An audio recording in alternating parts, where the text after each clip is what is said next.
Morning, ladies. How you doing? Good morning, precious. What? How you doing, baby? Good morning. Did you sleep well? Yes. You had an eventful weekend? I know, didn't we all?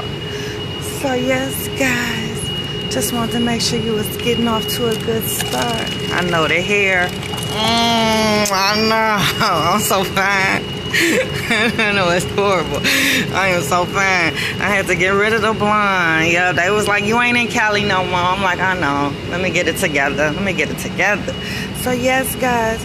Well, I'm popping in on y'all today for a couple of, hey, Anthony, for a couple of different reasons. You know me. It's always something going on. I had somebody reach out to me because they was watching my videos. I know. Don't get too excited. They wasn't a happy camper. They wasn't a happy camper. So somebody caught wind of one of the videos I did. I don't even know which one. I need you to go back to YouTube and subscribe to my channel, Shakenya, and you scroll through the video so you can find which one. I don't even know which one.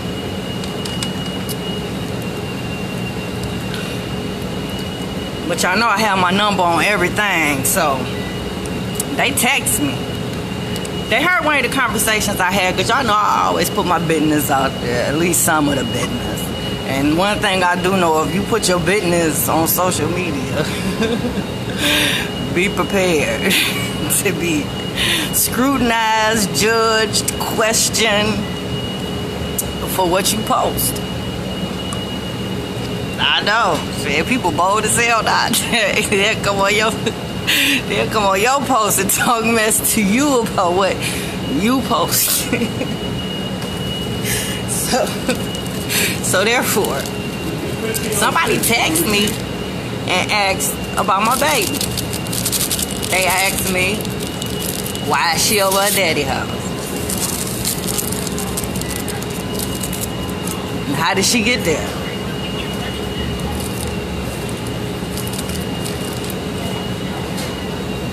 I told him I dropped her off.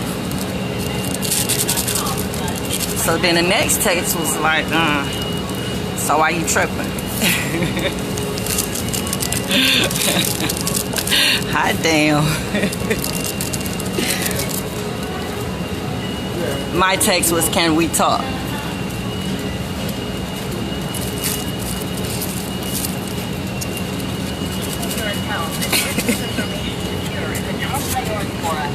So I called the number I was provided.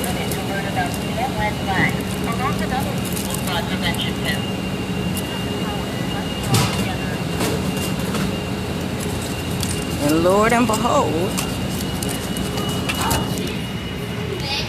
hey, Carly Bird, on the other end, because I was ready to get us call it a business. Just the business, just my life and what's going on. Not the business like go off, because how can I go off? I put my stuff out there, you know what I mean? Shit, if I ain't want nobody to say nothing, then I shouldn't have said nothing, you know? So yeah, Lord and behold, when the phone rang, I'm ready to get a sister to business, and it was a father. it was a male on the other end of that phone. I know. I was like, whoa. Hey, Dad. How can I help you? Hey. Have a good one, baby. And he had took some offense to one of the videos to a couple of them. I'll just tell you a couple of them. A couple of them. Took offense to one when I said that a woman can't raise a boy to be a man, and I said that a man can't raise a girl to be a woman. Yeah, he took offense to that because he had custody of his daughter, and he didn't feel like nothing was wrong. His father, him and his ex-wife made the mutual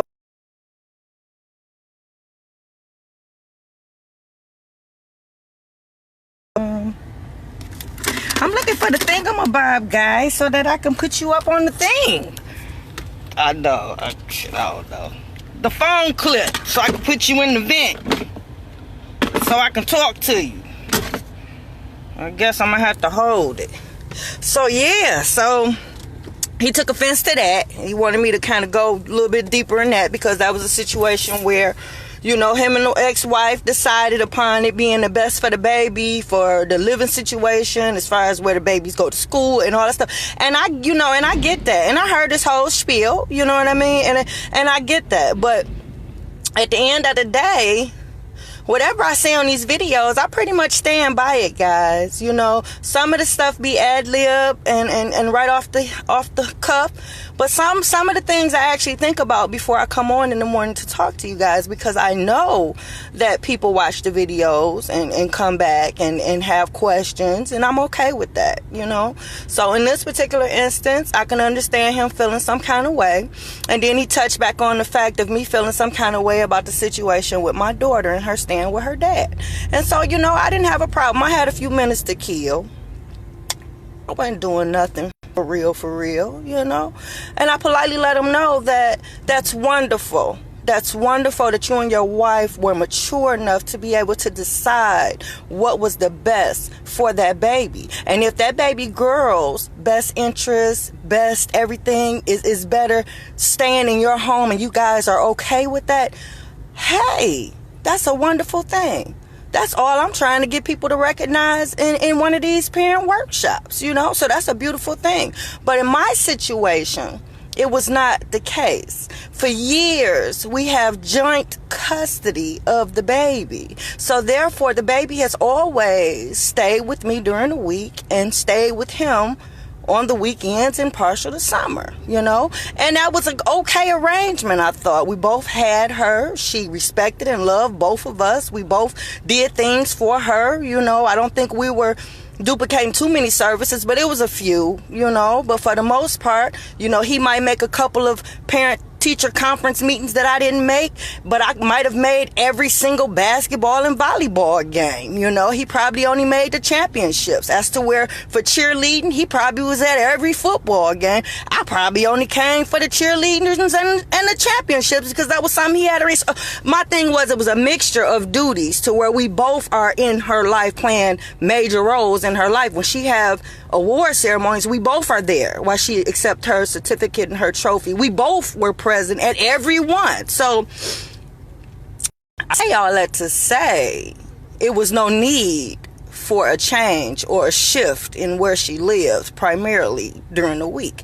So I did try it once when she was still at DSLA. I want to say maybe 3rd or 4th grade, you know. He was like, you know, let her come stay. I can help her with this and that, with her schooling and this and that. And then, you know, we can just switch. You see her on the weekends and this and that. And you know what? I'm like, you know what? Let's try it. You know, I didn't have no issues. It was no reason to try or switch. But he was always that type of dude that wanted to change the game in the 9th inning, you know, or break something that ain't even broken just to say he fixed it. He was that type of dude, you know, senseless dude. You know what I mean? So therefore, it was no need to change. But on the flip side of that, he is her dad. He's been in her life all her life. Even though he made vows to me about keeping her out my life and didn't need me and things of that nature, little threats over the years, I didn't pay no mind, because I'm a good mom. You know what I mean? So I'm not competing. I'm not, you know. So therefore, if when I did let her stay over there, I realized that it didn't flip like it should have flipped. I realized he wasn't bringing her to me like I was bringing her to him. I didn't see her as much, and it was just it was just a feeling that I felt about it. Then her grade dropped. And so I came to him and let him know, she got to come back home because her grade dropped. That's important to me. Just like I know it's probably important to him, but it's important to me. You understand what I'm saying? Because something is going on to where now her grade don't drop. So she came back to me. Him or her say they don't remember that. But okay, that's fine. So her being over there now when I dropped her off, it wasn't because I was on board with her staying there. You know what I mean? I was not on board. We never had a conversation. We never talked about the reasons why. He never brought any parenting concern in all these years that we've, been apart. So talk about what? You know what I mean? What's the real reason why she has to stay over here? And what's the real reason why you trying to push me out? You know what I mean? That was our situation. So, and he listened to all of this, and I was glad to explain to him all of that. So when I dropped her off, it was because me and her had a heated exchange, and some things was said. She raised her voice. She ain't never raised her voice at me. So I said, you know what, let me drop her off, and maybe this will blow over in a couple days. I explained to her on the way over there how what he trying to do. Once you get over here, we not gonna see you no more. I explained everything that I'm going through now. I explained that to her in the car, but yet and still, I'm a daddy's girl. Somehow or another, this joking out convinced her that being a daddy's girl means she don't need her mama. I know. Oh, Lord, fix it, Jesus. I know, and she's a kid. So, yeah, I know. So me dropping her off was because we had the heated exchange. First time ever raising her voice at me, and I just didn't want to deal with it at that time. And I felt like when I dropped her off, it'll blow over. And it didn't blow over. I didn't hear from her for weeks. And then we had a family meeting that was ran by a family member that don't even know what the hell was going on. And the family meeting was ran how I run my meetings for the kids with behavior issues. So I know my baby had to tell them how. Oh, Lord, yes. So it was just all around just, oh, my God. So, no, it wasn't in her best interest to be over there. I didn't drop her off on board. It wasn't like we had a discussion about it and we came to a mutual agreement like you, young man. And that was that, So that's why I am saying things that I say and feel the way that I feel about those individuals, because it was a lot of manipulation going on. It's a lot of discouragement going on as far as discouraging her to be in my life, things of that nature. It wasn't a mutual decision, because to be honest with you, I don't care where she would have stayed, whether it been his house or my house, long as that respect was still there. And that was something that they devalued when it came to me being her mother, and the respect. There's no respect there. They don't respect me. So that's an issue for me. You know what I mean? So therefore, after I explained all this to him, he understood. And I still stood by what I said, as far as, because I didn't feel there was no explanation needed for that part, as far as me telling him about a man can't raise a girl to be a woman, and a woman cannot raise a boy to be a man. It's not possible. You know what I mean? It's certain characteristics, certain things that's going to be missed. It's just certain things. Children have to have that equal balance, But if it's a situation where a child is forced to have to choose, I would prefer that the girl be with the mom, and I would prefer that the son be with dad. It's just only right. And if it's any way that the child can see both parents, you guys can make it to where the child can have both of you guys in their life, so they can have that. That's wonderful. But if a child has to be placed and has to choose, yes, I think it's better for the son to be with dad, and it's better for the young lady to be with mom, because it's only certain things that only mom can teach. It's only certain things that dad can teach that's gonna carry that child throughout life. So yeah, guys, this wasn't even what I want to talk to y'all today about on Coffee and Conversation, but me and him had just had this conversation Saturday, and I didn't come on, so I just felt the need to talk to y'all about it, because first I'm excited that somebody was watching the video. I know somebody watching the video, and it's all good. So I need you to click that subscribe button down there on my YouTube channel, and I need you to watch them too. You never know, you might learn something. So this has been Coffee and Conversation with Shakenya. I hope you have a wonderful day. I enjoy talking to y'all in the morning. Let me shoot some waves. What up, Millie? How you doing? Hey, Yvonne, how you doing? What up, D? How you doing, babe? I see you in a minute, D. Yeah. What up, Doug? All right. What up, Kurt? Yes. I hope y'all have a fabulous day today. And thanks for listening. And yeah, guys, I'm out. It's Monday. Happy Monday. Mwah.